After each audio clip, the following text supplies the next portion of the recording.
Think you know rare muscle cars? Think again. While collectors hunt for million-dollar Shelbys, there's a secret world of extremely rare machines with single-digit production numbers. We're talking about cars that make HEMIs look ordinary. Today, you'll discover 10 automotive legends that most people will never see, touch, or own. These machines are so special that finding one is like discovering buried treasure. Are you ready to enter the forbidden vault of 1960s muscle car history? Let's get started. Number 10. 1965 Pontiac GTO Royal Bobcat Prototype. The GTO didn't just define the muscle car era, it lit the fuse. But in 1965, Pontiac teamed up with Royal Pontiac to create something the streets had never seen before. The legendary GTO equipped with the Royal Bobcat Performance Kit. This wasn't just a cosmetic upgrade. The Bobcat package transformed the 389 Tri-Power V8 into a street-legal rocket, delivering over 400 horsepower through reworked ignition timing, finely tuned carburetors, and precision valve adjustments. Hand-tuned and tested by Royal's top engineers, this machine wasn't just about raw power. It was about control, accuracy, and attitude. Coated in fire-red paint and outfitted with factory bucket seats, it had the looks of a stylish cruiser, but it struck like a drag-strip thunderbolt. Spotting one of these cars today is like stumbling onto buried treasure. Elusive, explosive, and unforgettable, the Royal Bobcat GTO represents a bold chapter in muscle car history, where Detroit's vision met pure street performance. Number 9. 1968 Shelby GT500 KR Convertible. Everyone knows the GT500, but the king of the road convertible version? This is beyond legendary. Carroll Shelby built exactly 518 KR convertibles in 1968. Each one is unique and handcrafted. Shelby's Venice factory was more like an automobile workshop. Master craftsmen treated each convertible like a work of art, meticulously crafting every detail. Under the fiberglass hood sat Ford's 428 Cobra jet engine, officially rated at 335 horsepower, but realistically pushing over 400. The KR badge wasn't just marketing, it meant the top level in Ford's performance hierarchy. With ram air induction, side exhausts, and Shelby's suspension magic, this convertible could hit 60 miles per hour in just 5.5 seconds. Number 8. 1968, Hurst Olds 442/45. Oldsmobile and Hurst Performance created magic with the 442, but the W45 series took things to the extreme. Only 515 of these machines were built, featuring a Ram Air Force air system that delivered cold air directly into the carburetor, at a time when turbo technology was still a distant concept. In 1968, forced air induction was NASA-level technology. Hurst was literally decades ahead of the curve, predicting the future of performance. The 455 rocket engine exceeded 450 horsepower. Hurst strengthened the engine, improved cooling, and added custom exhausts. But the project was declared too dangerous for the public. Only 515 customers could own this machine. Today, each surviving example is like a window into an alternative future of American performance history. Number 7. 1969 Dodge Charger Daytona 426 HEMI. Let's talk about wings, massive ones. The 1969 Dodge Charger Daytona was wild, even by muscle car standards. But when equipped with the 426 HEMI engine, it became something far more than a street car. It became a missile on wheels. Only 70 factory-built vehicles with 426 HEMI engines were produced. Its signature nose cone and towering rear wing weren't for show. They were wind tunnel tested for NASCAR supremacy. Dodge didn't just want to win, they wanted to rewrite the rules of the game. With over 425 horsepower, the HEMI-powered Daytona could surpass 200 miles per hour, a speed unheard of in its time. And yet these cars were sold to the public, barely. Today, finding a real HEMI Daytona is like discovering a buried rocket. In 2023, one sold for over $1.3 million. Can a muscle car be beautiful, brutal, and born to fly? The Daytona answered with a winged yes. This wasn't just a car, it was a rocket ship with license plates. Number 6. 1969 Chevrolet COPO Camaro ZL1. We're starting our countdown with a model that sounds familiar. Everyone knows the COPO Camaro, but the ZL1 version? This is where legends are born and bank accounts disappear. Only 69 people could own this aluminum-hearted 427 big block monster. This engine cost more than many homes of that era, a full $7,200, the price of a Corvette.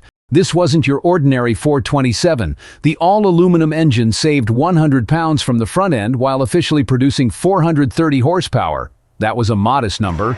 Independent test tracks showed results closer to 500. Quarter-mile times dropped into the mid-11-second range, making this the fastest Camaro of the decade.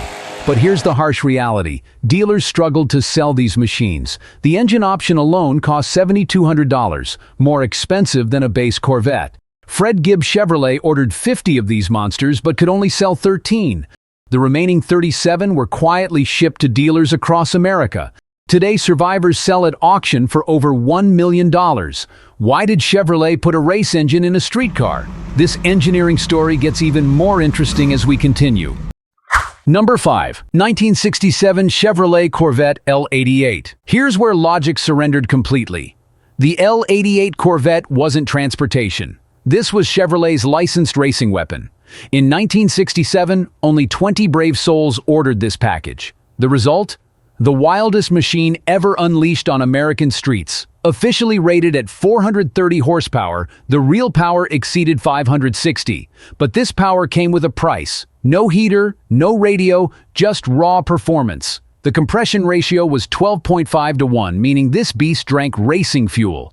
Imagine daily driving an L88. No heat in winter, no air conditioning in summer, no radio for entertainment.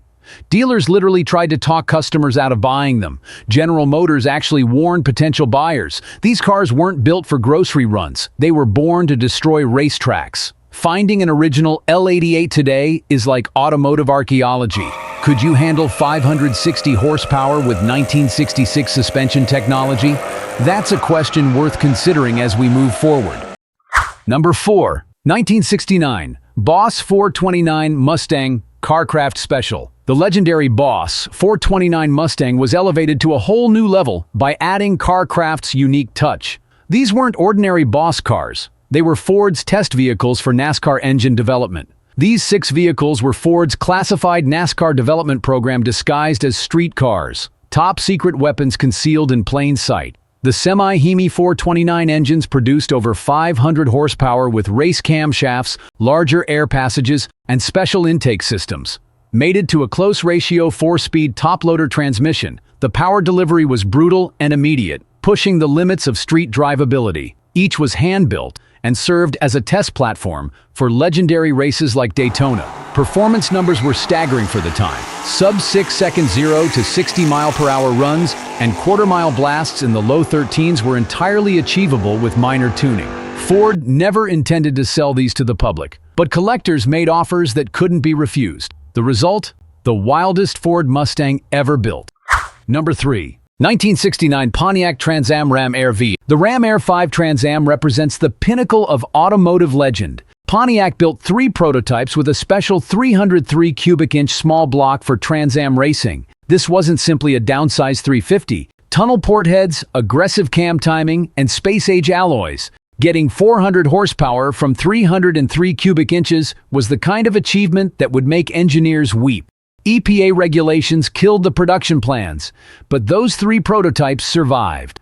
One still runs today, a ghostly reminder of what could have been Pontiac's crowning achievement. Can you imagine a 303 cubic inch engine making 400 horsepower? This is engineering poetry in motion. Number 2. 1967 Shelby GT500 Super Snake. When Goodyear requested a car for tire testing, Carroll Shelby took it seriously. He built 2 GT500 Super Snakes equipped with Ford's 427 race engine, the same engine that dominated Le Mans and NASCAR. These were licensed race cars disguised as street machines. Over 600 horsepower, special suspension, racing brakes, and aerodynamic details transformed them into monsters. Unfortunately, one was destroyed during testing. The surviving Super Snake proved its point. After 500 miles at 142 miles per hour average speed, the Goodyear Thunderbolt tires retained 97% of their tread. Mission accomplished. The Survivor became legendary, selling for $2 million as history's most valuable Mustang. Number 1. 1966, Shelby Cobra 427 Super Snake. We've reached the summit, the absolute peak of 1960s automotive insanity. Carroll Shelby built exactly 2 Cobra 427 Super Snakes, but only one survived. And that survivor? It was his own personal monster designed to push the limits of what American performance could truly achieve. This wasn't just a Cobra. This was Shelby's personal statement. A twin supercharged beast built on a 427 Cobra competition roadster chassis, pumping out over 800 horsepower when most street cars barely cracked 300. The power-to-weight ratio was so extreme it felt like physics simply stepped aside. 0 to 60? Just take a breath. Top speed? Off the charts. This car wasn't meant to exist, and yet it did. Shelby used it as a rolling laboratory, a test bed for aerodynamics, suspension tuning, and unfiltered raw power. After taming it on California's winding back roads, he eventually sold it to a private collector who knew exactly what he was buying. History in motion. Today, only one 1966 Shelby Cobra 427 Super Snake remains, CSX3015. It's not just worth millions, it's priceless. Because it demonstrates one thing. When passion drives the blueprint, American engineers do not seek permission, and that's just the beginning. Here are 10 more mechanical legends from the era when Detroit threw out the rulebook. Which one impressed you most? Let us know in the comments.